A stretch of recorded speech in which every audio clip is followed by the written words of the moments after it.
Hello everyone, Assalamu alaikum. আজি share কৰিবলৈ লৈছো এটা নতুন ৰেচিপি আৰু আজি ৰেচিপিটো হৈছে ভেজ নুডলছৰ ৰেচিপি।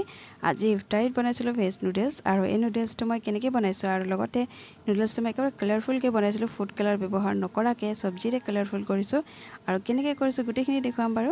তো এই নুডলছটো বনাবৰ কাৰণে প্ৰথমতে মই নুডলছখিনি বইল কৰিব লাগিব। তাৰ কাৰণে মই ডেক্সিত পানী গৰম কৰিম। তো ডেক্সিত এনেকৈ পানী বহাই দিছো, লগতে ইয়াতে তেল দি দিছো। তেল মই এই কাৰণে ব্যৱহাৰ কৰিছো যাতে নুডলছখিনি দিয়াৰ পাছত নুডলছখিনি লাগি নাযাওক। তো সেই কাৰণে তেলটো ব্যৱহাৰ কৰিছো। এতিয়া নুডলছখিনি গৰম হোৱাৰ লগে লগে পানীখিনি উতলাৰ লগে লগে নুডলছখিনি ইয়াতে দি দিছো। এতিয়া নুডলছখিনি বইল কৰি ল'ম।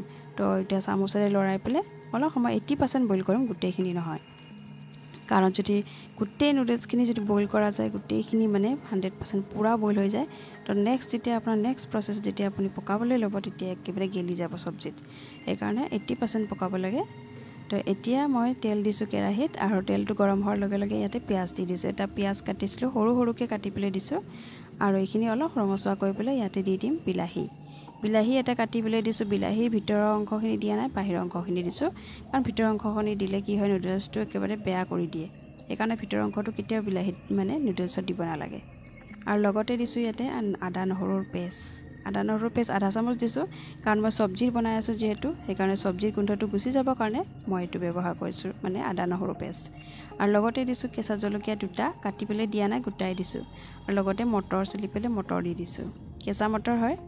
আৰু এইখিনি দি পেলাই এতিয়া এইখিনি চামুচেৰে ভালকৈ লৰাই ল'ম। আৰু ইয়াৰ পাছত মই ইয়াতে দিম বন্ধাকবি, লগতে দিম কেপচিকাম। তো মই কেপচিকাম একেবাৰে সৰু সৰুকৈ কাটিছোঁ, 4 সৰু সৰুকৈ। পিঁয়াজ যেনেকৈ কাটি লৈছিলোঁ, পিঁয়াজ টমেটো ঠিক তেনেকৈ এইটোও কাটি লৈছোঁ আৰু এইটোও ইয়াতে দি লৈছোঁ। এতিয়া এইখিনি মিক্স কৰি ল'ম। আৰু ইয়াৰ পিছত দিম মই ইয়াতে বন্ধাকবিৰ মই কোমল অংশখিনি লৈছোঁ, ডাঠ অংশখিনি লোৱা নাই। একেবাৰে কোমল পাতখিনি লৈ পেলাই ইয়াতে দি দিছোঁ। কাৰণ আমি ঘৰত খাই আছোঁ যিহেতু একেবাৰে চাই চিতিহে খাওঁ। কাৰণ আমি যেতিয়া ৰেষ্টুৰেণ্টত খাওঁ তেওঁলোকে মোটা ডাঠ যি পাত পায় গোটেই মখা দি দিয়ে আৰু কেঁচাই থাকি যায় তেওঁলোকৰ আধা অংশ। ভেজ বুলিতো বাহিৰত খাবই নোৱাৰে। আমাৰ এই ভঙাঘৰৰ এই ৰেষ্টুৰেণ্টকেইটাত যে হোটেলৰকেইটাতে একদম খাব নোৱাৰোঁ, কাৰণ গোটেই কেঁচা থাকি যায়। তো মই এনেকৈ বনোৱা নাই, মই অলপ বেলেগ টাইপত বনাইছোঁ। কাৰণ বস্তুখিনি অলপ পকাব চেষ্টা কৰি আছোঁ যাতে পকি যায়, মানে পকাই পেলাইহে মই বনাম মানে। এতিয়া মই ইয়াতে দি দিছোঁ বিটৰুট। আৰু এইটো গোটেইখিনি কালাৰটো মোৰ বিটৰুটৰ পৰাহে আহিছে। এনেকৈ যদি সবজিৰে মানে বনোৱা যায় বা বিট হওক গাজৰ হওক আমাৰ শৰীৰৰ কাৰণে খুব বেছি ভাল হয়। তো এনেকৈ বনাই দিলে কি হয়, বস্তুটো যদি পকাই লোৱা যায় গোন্ধটো গুচি যায় আৰু গম পোৱা নাযায় যে বিট দিয়া বুলি। গোটেই মানে চাওমিনৰ লগত বা চাওৰ লগত একেবাৰে মিক্স হৈ যায়। আৰু এতিয়া ইয়াতে দিছোঁ ব্লেক পেপাৰ, জালুকৰ গুড়ি আৰু নিমখ দি পেলাই ঢাকন মাৰি দিছোঁ যাতে সবজিখিনি অলপ সময় মানে ঢাকি দিয়াৰ ফলত পকি যাওক। এতিয়া এইখিনি লাৰি দিছোঁ ওপৰ তলকৈ, কাৰণ তলত লাগি ধৰিব পাৰে। কাৰণ মই 5 মিনিট সময় এইটো ঢাকি থোৱা আছিলে। আৰু ইয়াতে কোনো ধৰণৰ পানী ব্যৱহাৰ কৰিব কেতিয়াও নালাগে চবজিত, কাৰণ পানী যদি ব্যৱহাৰ কৰে নুডলছ গেলাই দিব নুডলছটো, তো ড্ৰাই নহ'ব। সেইকাৰণে পানী ব্যৱহাৰ কৰিব নালাগে।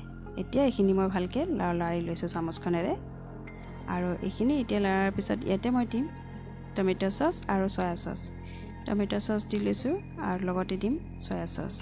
এইটো এটা ধুনীয়া গোন্ধও আহে আৰু লগতে এটা টেষ্ট দিয়ে, টেঙা টেষ্ট দিয়ে, লগতে ভালো লাগে খাই। আৰু লগতে ইয়াতো কালাৰটো মই বিটৰ কালাৰ যিহেতু কৰিছোঁ সেইকাৰণে মই চয়া চচ কম ব্যৱহাৰ কৰিছোঁ। যদি বিট নিদিলোঁ হয় তো চয়া চচটো অলপ ব্যৱহাৰ কৰিলে কি হয়, ব্লেক এণ্ড ব্ৰাউন টাইপত এনেকৈ কালাৰটো হৈ আহিলে হয়, মানে ক'লা আৰু ব্ৰাউন যিটো আমি নৰ্মেলি যিটো আমাৰ চাও হয় তেনেকুৱা কালাৰ হ'লে হয়, তো অলপ বেছিকৈ দিলে হৈ যায় এইটো কালাৰ।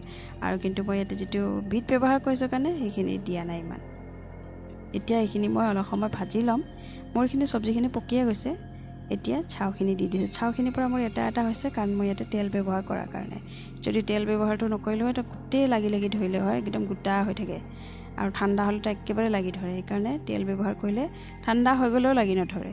আৰু এতিয়া এইখিনি গোটেইখিনি দি লৈছোঁ। আৰু এতিয়া এইখিনি চবজি আৰু মানে নুডলছ গোটেইখিনি এতিয়া মিক্স কৰি ল'ম ভালকৈ।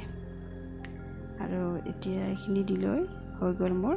এতিয়া চামুচখনেৰে ভালকৈ ইয়াক মিক্স কৰি ল'ম ওপৰ তলকৈ, যাতে ইয়াৰ যিটো কালাৰ আছে সেই কালাৰখিনি যাতে নুডলছত গোটেই লাগি যায়। সেইকাৰণে ভালকৈ লাৰি লৈছোঁ এইখনেৰে চামুচখনেৰে।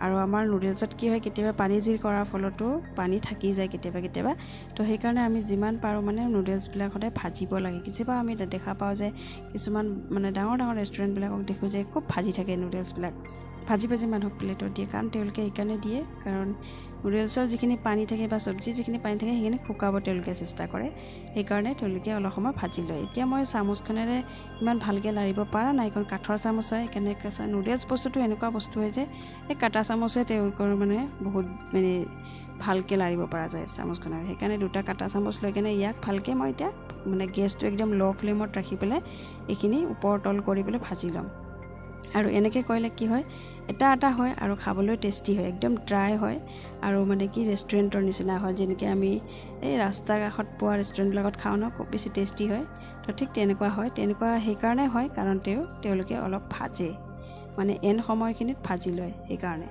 ডাঙৰ চামুচ এখন লৈ কেনে ভাজি থাকে যে সেইকাৰণে ইমান ভাল হয় খাবলৈ তো আমিও যদি এনেকৈ ঘৰত কৰোঁ তো আমিও তেনেকৈ বনাব পাৰোঁ ন ঘৰত তো মই সেইকাৰণে এনেকৈ কৰি লওঁ ঘৰত তাকে খাবলৈ টেষ্টি হওক আৰু একদম ড্ৰাই হওক তো সেইকাৰণে এইটো অলপ সময়লৈকে মই এইখিনি ভাজি লৈছোঁ একদম ল' ফ্লেমত ৰাখি কিনে হাই ফ্লেমত নকৰিব তলত একেবাৰে লাগি যাব বা জ্বলি যাব পাৰে আৰু চব্জিখিনিও জ্বলি যাব লগতে মানে নুডলছখিনিও জ্বলি যাব সেইকাৰণে ল' ফ্লেমত থৈ পেলাই অলপ সময় ভাজি ল'লে চব্জিৰ পানীখিনিও শুকাই যায় যিখিনি যদি ৰৈ যায় সেইখিনিৰ কথা কৈছোঁ নৰলেতো ভাল কথা কিন্তু কিছুমানৰ কি হয় চব্জি কেতিয়াবা পানীখিনি থাকি যায় তো কেঁচা চব্জি হয় যিহেতু তো এনেকৈ কৰি ল'লে তো চব্জি পানীখিনি শুকাই যায় আৰু নুডলছৰ পানীখিনিও শুকাই যায় তো এনেকৈ মোৰ ৰেডি হৈ গ'ল নুডলছ তো এতিয়া মই প্লেটত ওলাই লৈছোঁ আৰু দেখুৱাই দিছোঁ যে কালাৰটো কিমান ধুনীয়াকৈ লাগিছে দেখিছে ৰঙা বগা কি ধুনীয়া কালাৰ এটা হৈছে ওপৰেৰে ধনিয়া পাত অলপ ছটিয়াই দিছোঁ তো এনেকৈ খাবলৈ খুব বেছি টেষ্টি আপোনালোকে যদি এনেকৈ বনোৱা নাই তো বনাই খাবলৈ খুব বেছি টেষ্টি হয় আৰু সৰু ল'ৰা ছোৱালীক দিব পাৰে টিফিনত স্কুলত